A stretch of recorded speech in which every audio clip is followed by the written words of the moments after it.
Այս գեղեցկուհուն Աստղիկի ջրվեժին հասնելու ուղին պետք է բարդ լիներ։ Դա է հուշում այն կանխավարկած կարծրատիպը, որ լավ բանի մոտ տանող ճանապարհը քարքարոտ է լինում։ Քարեր կային, բայց Արահետներ փոփոխությունների համար հասարակական կազմակերպությունը շրջակա միջավայրի նախարարության Խոսրովի Անտառ պետական արգելոցի հետ Կովկասի բնության հիմնադրամի ֆինանսավորմամբ նպաստել է, որ Աստղիկն ավելի հասանելի դառնա։ Մենք գտնվում ենք արգելոցի Գառնու տեղամասում, Գառնու հատվածով ենք եկել այստեղ, նախատեսել ենք քայլարշավ դեպի Վահագնի եւ Աստղիկի ջրվեժներ, նոր բարեկարգված երթուղով։ Միջին բարդության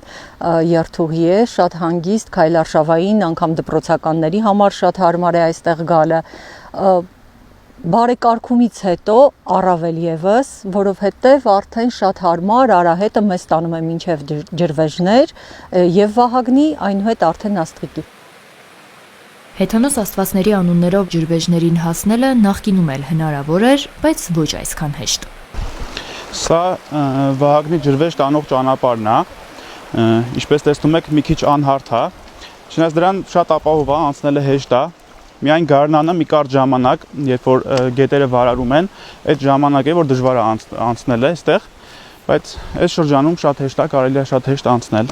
Խոսրովի Անտառ պետական արգելոցի գիտաճանաչողական туриզմի մասնագետ Տիգրան Ստեփանյանը գիտի այս տարածքի ամեն թուփ ու ծառ։ Ասում է 2020-ից հետո ավելի շատ մարդ է ցանկանում դրանք ճանաչել։ Այցելուների քանակն աճել է։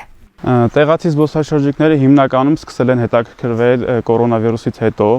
երբ որ դուրս գնալու հնարավորություններ չունենք, կարանք այդպես ասենք, որտեղ վերջին շրջանում նոր մի քանի տարի, որ տեղացիները շատ ակտիվ հետաքրքրված են ու շատ են ցանկանում անցնել այս երթուղիներով։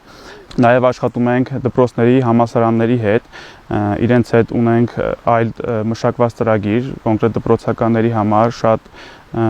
մատչելի գներով ենք կազմակերպում տուրերը դեպի Խոսրովի արգելոց էկոկրթական ծրագրերի շրջանակներում։ Սա Վահագնի ջրվեժի նախկին Արահետն է, այս ճանապարհով էր բարձրանում դեպի Վահագնի ջրվեժ ճանապարհը, բայց տեղանք ուսումնասիրելուց հետո հասկացանք, որ շատ դժվար է այդտեղ ինչ-որ միջոցառումներ անել, ճանապարհը ուղղել, դրա համար Արահետը փոխել ենք, հիմա կգնանք նոր ճանապարհով, արդեն կմոտենանք Վահագնի ջրվեժին, այո։ Այսպես առաջինը հասնում ենք Վահագնին, ոչ այնքան աղմկոտ, ոչ այնքան զրնգուն, ավելի զուսպ ու հավաք։ Այստեղից որ նայեք դիմացի սարերին, այդ ավազային նստվածքները, որ տեսնում եք, դրանք նրա հետևանք են, որ այստեղ մոտավոր 30-35 միլիոն տարի առաջ ծով ա եղել ու ամբողջը կարելի ասել ծովի ավազի նստվածքներ են ու դրա հետևանքն է այս տեսարանը, որ տեսնում եք։ Նույն տեսարանը այցելուների համար բացվում է Աստղիկի մոտ։ Այս ջրվեժ հասնելու համար ուղեկցողի ներկայությունը պարտադիր է, սակայն ուշադիր այցելուն նոր տեղադրված ցուցանակներով էլ կարող է կողմնորոշվել ու զգուշանալ վտանգներից։ Դրանք մարդկանց պաշտպանելու համար են, իսկ անտառն ու դրա բնակիչներին պաշտպանելու պարտականությունը էկոպարեկներինն է։ Տարի 8 ամիս է էկոպարեկային ծառայությունը արդեն գործում է։ Ծառայություն ենք իրականացնում արգելոցի տարածքով եւ հարողտարոցներով, շուրջօրյա հսկողություն, տեղամասերում եւս մնում են տեսուչներ, իսկ շրջիկ խումբը շուրջօրյա է աշխատում։ Հսկողություն, որսագողերի, ձկնագողերի անտառահատում, որ չիրականանա։ Իսկ դեպքեր լինում են, բախվել եք նման խնդիրների։ Կանխարգելել ենք, ավելի շատ կանխարգելել ենք։ Հարող տարածքներում որսորդներ կամ մոտենալուց զգուշացնում ենք, որ չմտնեն տարածք, անօրինական որս չանեն, դեռ տենց խախտումներ չկա։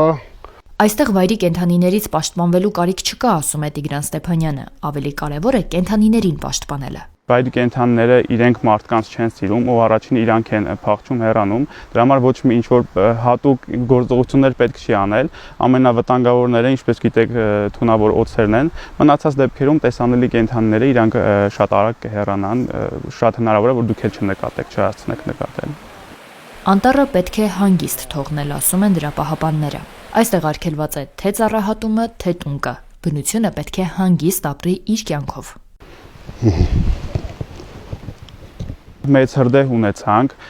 սակայն դրանից հետո արդեն վերականգնվում է անտառը, չնայած նրան, որ ունենք ծառատեսակներ, որոնք շատ դժվար են մեծանում եւ շատ դժվար է աճում, վերարտադրվում այդ ծառատեսակները, բայց ընդհանուր առմամբ դրական process ունենք եւ արգելոցի տարածքում բացառվում է մարդկային միջամտությունը եւ ինքը պետք է ամբողջովին արգելոցը ինքն իրենով վերականգնվի։ Այսպես մարդկանց մնում է միայն այցելել արգելոցի թույլատրված տարածքներ, բարեկարգված ու ավելի հարմար դարձած արահետներով ու հստակ գիտակցումով, որ բնության տուն են եկել ու պետք է առաջնորդվեն տանտիրոջ կանոններով։ Արուսյակ Կապուկչյան, Սամվել Գալստյան, Ռադիոլուր։